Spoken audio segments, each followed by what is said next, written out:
قریب رکوع سورہ کہف کے بھی انشاءاللہ پڑھے جائیں گے۔ سورہ نحل کا جو آج کے رکوع کی تلاوت ہے اس میں ابتدا ہی میں اللہ جل شانہ کے علم اور قدرت کا بیان ہے۔ کائنات کا ذرہ ذرہ آسمانوں میں ہو یا زمین میں یا ان کے درمیان میں جہاں کہیں بھی ہے، وَلِلَّهِ غَيْبُ السَّمَاوَاتِ وَالْأَرْضِ، اور فرمایا کہ یہ اتنا وسیع و عریض جو کائنات کا نظام ہے جو چل رہا ہے، کتنی بڑی دنیا ہے،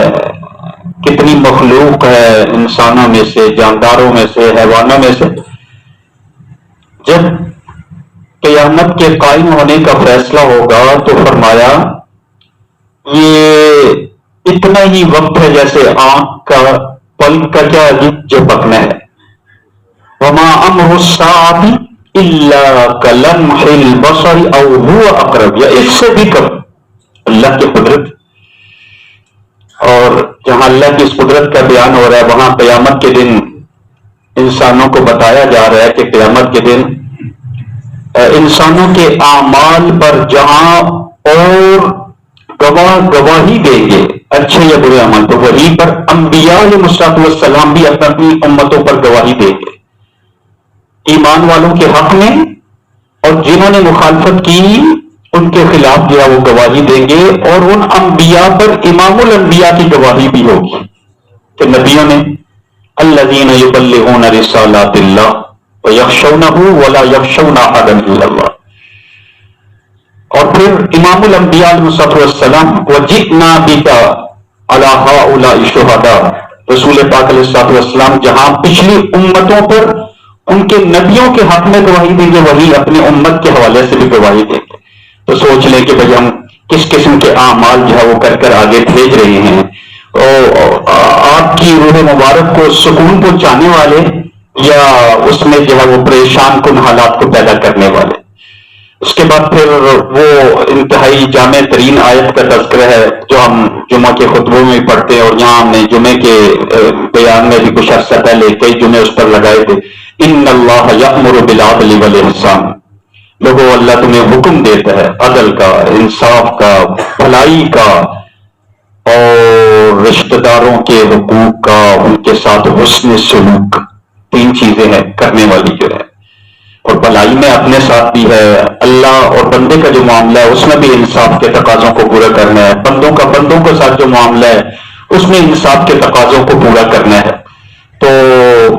اور احسان میں کیا ہے، نیکی ہے، اس کو اچھے انداز میں کرنا ہے، اخلاص کے ساتھ کرنا ہے، اعلیٰ درجے میں کرنا ہے، ہمدردی کے جذبے سے کرنا ہے، یہ ساری احسان میں چیزیں آ رہی ہیں۔ پھر رشتہ داروں سے ایک تو وہ ہیں جن کے ساتھ تعلقات اچھے، ایک وہ ہیں جن کے ساتھ نہیں بھی ہیں پھر بھی اچھے بنانے کی کوشش کریں، دوسری طرف سے جیسا بھی رد عمل ہے کم از کم ہم اپنی طرف والا حصہ اس کو تو صاف کر رہے ہیں، وہ تو ہم کچھ پیش کرنے کے قابل ہوں گے نا۔ لوگ اکثر کہہ دیتے کہ جی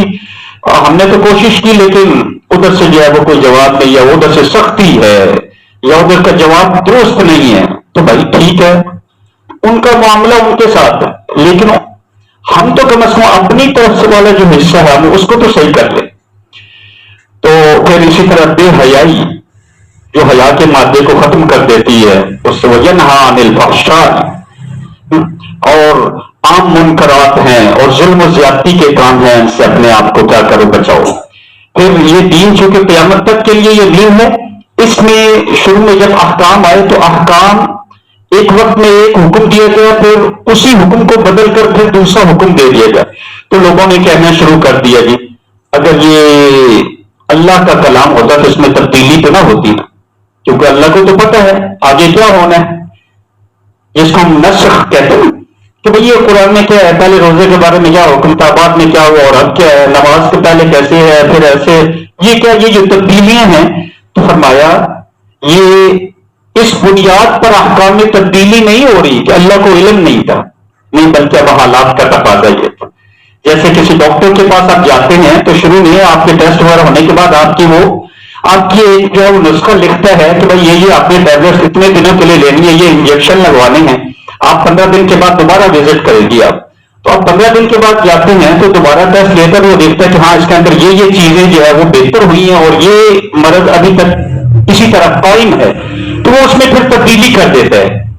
اب اس وجہ سے نہیں اس نے تبدیلی کی، پہلے اسے پتہ نہیں تھا، نہیں، اب حالات کا تقاضا ہے کہ بیماری کی نوعیت اب بدل چکی ہے. بیماری کی نوعیت کا بدلنا اس لیے کیا ہے، وہ دواؤں کو تجویز الگ کر دیا گیا. اسی طرح اللہ جل شانہ جو پہلے حکم دیا، اب ذہنی بیماریاں اس میں کچھ بہتری آئی تو حکم کیا کر دیا گیا، بدل دیا گیا. پھر آگے چلے تو قرآن مجید نے اس بات کی طرف بھی توجہ دی کہ دیکھو ایمان بڑا قیمتی اثاثہ ہے، بڑی قیمتی دولت ہے، اس کو کسی حال میں بھی ضائع نہیں ہونا چاہیے. ہاں اگر کوئی ایسا معاملہ ہو جائے کہ اندر میں ایمان پختہ ہے، پکا ہے، لیکن بعض اوقات ایسا کہ جان کے جانے کی کیا وہ دھمکی دے رہی ہے کہ بھائی کلمہ کفر کیا ہے زبان پہ، تو کہا رخصت تو یہ ہے کہ آپ اگر زبان سے کیا کہتے کہ کلمہ کفر کے جا کے جان بچ جائے تو شریعت نے اس کی اجازت رکھی ہے، لیکن عظیمت یہ ہے کہ بھائی جان بھی جاتی ہے تو جائے. حضرت سمیہ رضی اللہ تعالیٰ، حضرت یاسر رضی اللہ تعالیٰ،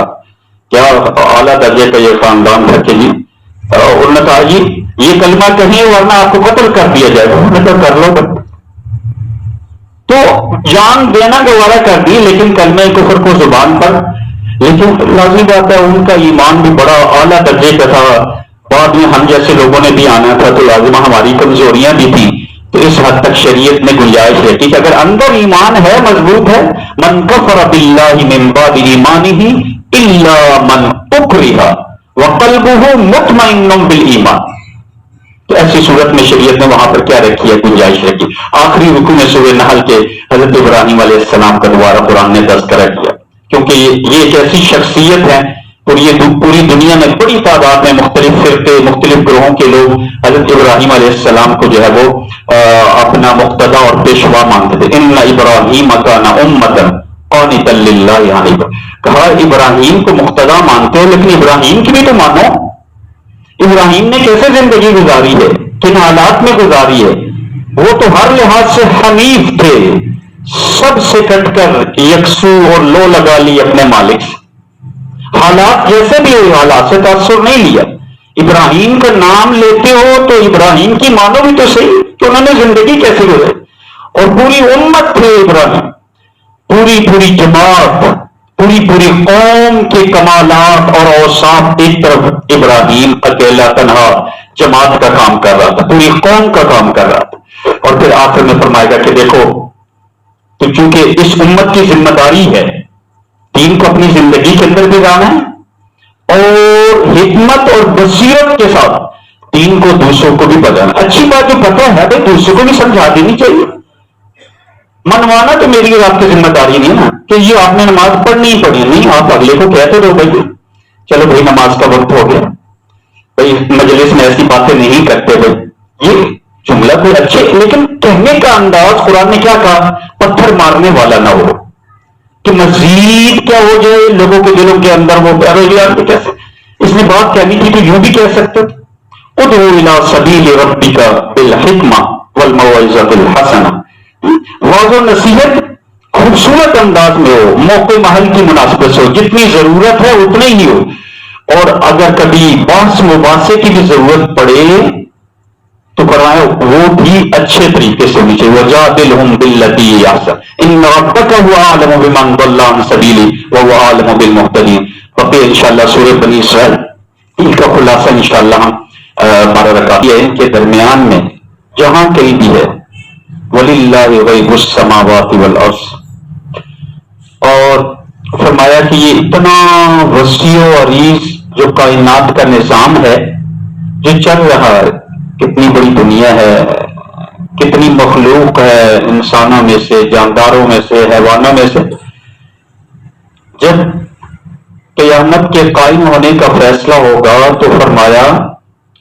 یہ اتنا ہی وقت ہے جیسے آنکھ کا پلک کا کیا جھپکنا ہے. وما امر الساعۃ الا کلمح البصر او هو اقرب، یا اس سے بھی کم. اللہ کی قدرت اور جہاں اللہ کی اس قدرت کا بیان ہو رہا ہے وہاں قیامت کے دن انسانوں کو بتایا جا رہا ہے کہ قیامت کے دن انسانوں کے اعمال پر جہاں اور گواہی دیں گے اچھے یا برے عمل تو وہیں پر انبیاء علیہ السلام بھی اپنی امتوں پر گواہی دیں گے ایمان والوں کے حق میں، اور جنہوں نے مخالفت کی ان کے خلاف جو ہے وہ گواہی دیں گے، اور ان انبیاء پر امام الانبیاء کی گواہی بھی ہوگی کہ نبیوں نے الذین یبلغون رسالات اللہ ویخشونہ ولا یخشون احدا الا اللہ، اور پھر امام الانبیاء علیہ السلام وجئنا بک علی ہؤلاء شہداء، رسول پاک علیہ السلام جہاں پچھلی امتوں پر ان کے نبیوں کے حق میں گواہی دیں گے وہی اپنے امت کے حوالے سے بھی گواہی دیں گے۔ تو سوچ لیں کہ بھئی ہم کس قسم کے اعمال جو ہے وہ کر آگے بھیج رہے ہیں، اور آپ کی روح مبارک کو سکون پہنچانے والے یا اس میں جو ہے وہ پریشان کن حالات کو پیدا کرنے والے۔ اس کے بعد پھر وہ انتہائی جامع ترین آیت کا تذکرہ ہے جو ہم جمعہ کے خطبوں میں پڑھتے ہیں، اور یہاں ہم نے جمعے کے بیان میں بھی کچھ عرصہ پہلے کئی جمعے اس پر لگائے تھے۔ ان اللہ یأمر بالعدل والاحسان، لوگوں اللہ تمہیں حکم دیتا ہے عدل کا، انصاف کا، بھلائی کا، اور رشتہ داروں کے حقوق کا، ان کے ساتھ حسن سلوک، تین چیزیں ہیں کرنے والی جو ہے، اور بھلائی میں اپنے ساتھ بھی ہے اللہ اور بندے کا جو معاملہ ہے۔ سورہ بنی اسرائیل، اس کا دوسرا نام سورہ اسراء بھی ہے۔ اس سورت کے آغاز میں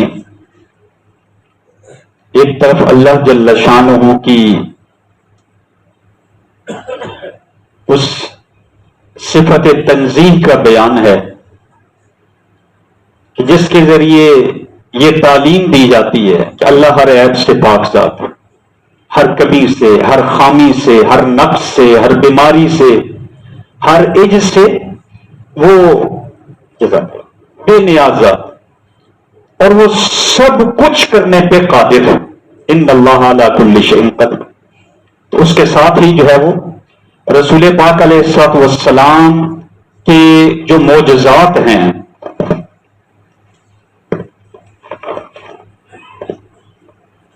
سب سے بڑا معجزہ تو رسول اکرم صلی اللہ علیہ وسلم کا یہ کلام الہی ہے، سب سے بڑا معجزہ القرآن الکریم۔ اس کے بعد جو دوسرے نمبر پر جو آپ علیہ الصلوۃ والسلام کے جو معجزات ہیں ان میں سر فہرست جو ہے وہ شب معراج والا، جس میں اللہ جل شانہ نے اپنے نبی کو رات کے بڑے تھوڑے سے حصے میں بیت اللہ الحرام سے مسجد اقصی، اور مسجد اقصی سے پھر آسمان، ساتوں آسمان اور عرش، اور جہاں تک میرے مولا کو منظور تھا اپنے حبیب کو سیر کروائی، حوصلہ اور تسلی دلائی۔ اور یہ سارا سفر اللہ نے اپنے حبیب کو حالت بیداری میں اپنے اسی جسد اطہر کے ساتھ کروایا، روح کے ساتھ، صرف روح کے ساتھ نہیں، نیند کی حالت میں نہیں۔ اور اسی یہ جو معجزہ ہوا مکی دور کے 10ویں 11ویں سال میں جا کر، تو اسی موقع پر نمازوں کی فرضیت وغیرہ ہے، اور یہی پر جو ہے وہ اس بات کا اعلان بھی کیا گیا کہ بھائی جو انسان بھی شرک کے بغیر ہمارے پاس آئے گا، ہم اس کی مغفرت اور اس کی بخشش کا وعدہ فرماتے ہیں۔ پھر آگے بڑھیں تو قرآن مجید نے بنی اسرائیل کی تاریخ کا ایک ذکر کیا ہے۔ بنی اسرائیل کی یہ تاریخ جب سے شروع ہوتی ہے اس دور تک، ہر دور میں ان پر کچھ نہ کچھ لوگ مسلط ہوتے رہے،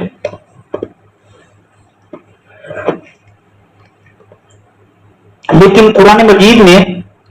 سورہ بنی اسرائیل کے پہلے رکوع میں دو بڑے دور کا تذکرہ ہوا جن میں ان پر بڑی تباہی مچی، اور ان کی اپنی سرکشی کی بدولت، ان کی نافرمانی کی بدولت۔ وقت کے نبی کے ذریعے بتایا گیا کہ دو دور ایسے آئیں گے تو بڑی تباہی مچے گی، اور پہلی تباہی کب مچی؟ جب انہوں نے شریعت موسیٰ علیہ السلام کی شریعت کی خلاف ورزی کی. بارہا ہم پیچھے پڑ چکے. تورات میں تحریف کی. انبیاء علیہ السلام جیسی مقدس ہستیوں کے قتل میں ملوث ہوئے، شرک میں مبتلا ہوئے. تو پھر بخت نصر جیسے انسان نے جب بیت المقدس پر حملہ کیا تو اس نے یوں سمجھے کہ اینٹ سے اینٹ بجا کے رکھ دی. وہ ہزاروں کی تعداد میں یہودی قتل ہوئے اور بڑی تعداد میں پھر وہ گرفتار کر کے بابل لے گیا. 70-80 سال، ایک صدی کے لگ بھگ گیا، پھر غلامی کی زندگی. پھر اللہ نے ان پر رحم فرمایا اور ان کو آزادی ملی. ایران کے بادشاہ نے جب بابل پہ حملہ کیا تو پھر اس کو رحم آیا اور اس نے پھر ان کو آزاد کیا اور یہ پھر دوبارہ بیت المقدس کی طرف جا کر آزاد ہوئے اور ان کو پھر ایک عروج ملا. اور پھر ہوا یہ کہ پھر عروج کے بعد پھر زوال شروع، نافرمانی بڑھتے بڑھتے حضرت عیسیٰ علیہ نبینا علیہ السلام کا دور آیا اور پھر ان کے بارے میں جو قوم یہود کے جو نظریات تھے، بنی اسرائیل کے آخری نبی ہیں حضرت عیسیٰ علیہ السلام، بنی اسرائیلی سلسلے، اور ان کے حوالے سے جو ان کے نظریات تھے وہ یعنی ان کے بھی نعوذ باللہ آخر دم تک اسی کوشش میں رہے کہ ان کو بھی ہم جو ہے وہ جان سے مار ڈالیں، لیکن وہ اپنے ان منصوبوں میں کامیاب نہ ہو سکے. تو پھر اس کے بعد رومی جنرل ٹائٹس نے جو ہے وہ حملہ کیا تو پھر تباہی مچی. تو یہ دو بڑے دور تاریخ کے ان پر گزرے ہیں جس میں ہزاروں کی تعداد نہیں کی وقت میں یہ لوگ مارے گئے، لیکن پھر بھی انعامات دیکھنے کے باوجود اللہ کی نافرمانی سے، اس کی بغاوت سے، اس کی سرکشی سے باز نہ آئے. تو یہ تاریخ کا کچھ تذکرہ قرآن مجید نے یہاں پر اس قوم کا کیا ہے. اور ان دونوں دور کا تذکرہ کرنے کے بعد جو بڑی تباہی مچی تو قرآن نے کہا وَإِنْ عُدْتُمْ عُدْنَا. وَإِنْ عُدْتُمْ عُدْنَا کیا مطلب؟ رسول اکرم صلی اللہ علیہ وسلم کے زمانہ اقدس کے جو اہل کتاب تھے، جو یہود تھے، کہا اپنی تاریخ کو دیکھ لو، کیا تمہارے ساتھ معاملہ ہوا؟ اب اگر میرے نبی کے مقابلے میں وہی حرکتیں کرو گے تو پھر دیکھو رب کا عذاب کا کوڑا پھر اسی طرح مسلط ہو جاتا. لہٰذا تمہاری مرضی ہے. لیکن وہ کون جس کی عادت، جس کی نیچر جس نے یہ بنا لی ہے کہ وہ بغض اور حسد اور ظلم اور زیادتی، تو پھر کوئی دیکھ لے. پھر پہلے خیبر سے نکالے، مدینہ سے خیبر، پھر خیبر سے بھی کیا ہو گیا جی صفایا ہو گیا. اور آگے پھر قرآن مجید میں تیسرے رکوع کے اندر جو ہے وہ حقوق اللہ اور حقوق العباد دونوں کے حسین امتزاج. وَقَضَىٰ رَبُّكَ أَلَّا تَعْبُدُوا إِلَّا إِيَّاهُ وَبِالْوَالِدَيْنِ إِحْسَانًا. والدین کا کتنا بڑا مرتبہ ہے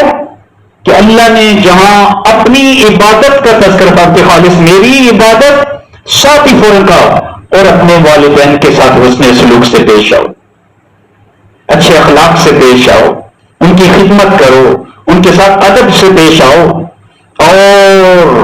یعنی ایک عام سا جملہ کا ہم اتنا بھی گوارا نہیں کرتے کہ تمہاری زبان سے کلمہ اف بھی نکل جائے. چھڑکنا تو دور کی بات، وَلَا تَنْهَرْهُمَا وَقُلْ لَهُمَا قَوْلًا كَرِيمًا. اور پھر آگے چوتھے رکوع میں قرآن مجید میں پھر کچھ عوامر اور نواہی کا بیان ہے، یعنی کچھ کام کرنے کے، کچھ کام بچنے کے. اس میں وہی سر فہرست جو 8ویں پارے میں آیا ہوا، اپنی اولاد کو مفلسی کے ڈر سے قتل نہ کرو. ٹھیک، ماں کے پیٹ میں ہو یہ دنیا میں آ جائے، دونوں صورتوں میں جب جان پڑ چکی ہے تو کہا اس صورت کے اندر تمہیں اب یہ خدشہ لاحق ہونا کیسے ہوگا؟ تو کہا جیسے تمہیں کھلاتے آ رہا تو انہیں بھی کھلائے گا. اس کے خزانوں میں کس چیز کی کمی ہے؟ بدکاری کے قریب نہ جاؤ، سراسر فحشی اور بے حیائی بے حیائی. اور پھر ہر جگہ جس چیز کا تذکر آ رہا ہے، لوگ اپنے وعدوں کو پورا کر. اللہ سے جو وعدے کیے ہیں دین پر چلنے کے، اور بندوں سے جو معاملات کے عہد و وفا جو کرتے ہو اس کو پورا کرو. وَأَوْفُوا بِالْعَهْدِ، ناپ توڑ حق حقوق میں جو ہے وہ کمی بیش مت کرو. زیادہ دے دو، لینے میں کمی بھی ہو جائے تو اس کو برداشت کر لو، لیکن جب دینے کی باری آئے تو بھائی اس میں ڈنڈی مت مارو. اور فحشی اور بے حیائی کے قریب نہ جاؤ. وَأَوْفُوا الکیل اذا قلتم وزنوا بالقسطاس المستقیم ذلک خیر واحسن تأویلا۔ اور پھر آگے چلے تو قرآن مجید نے اس نظریے کو پھر رد کیا کہ مرنے کے بعد کی زندگی کیسے ممکن ہے۔ وہ کیا کہتے ہیں؟ وَقَالُوا أَإِذَا كُنَّا عِظَامًا وَرُفَاتًا أَإِنَّا لَمَبْعُوثُونَ خَلْقًا جَدِيدًا۔ کیا جی یہ ہڈیاں تو بوسیدہ ہو جائیں گی، ریزہ ریزہ ہو جائیں گی، مٹی کا حصہ ہو جائیں گی، کیا دوبارہ پھر نئی تخلیق ہوگی؟ تو قرآن نے کیا جواب دیا؟ مختلف موقعوں پر قرآن نے مختلف جوابات دیے ہیں۔ تو یہاں پر ایک اور انداز ہے قرآن کے بیان کا، مرنے کے بعد کی زندگی اور رب کی قدرت۔ کہا تم پتھر بن جاؤ، لوہا بن جاؤ، یا اس سے بھی کوئی اور مخلوق بن جاؤ جو تمہارے خیال کے مطابق جس کا زندہ ہونا دوبارہ سے ناممکن ہو۔ کہا تم جو کچھ ہو جاؤ، جو کچھ مرضی بن جاؤ، ہم تمہیں اٹھا کر رہے ہیں۔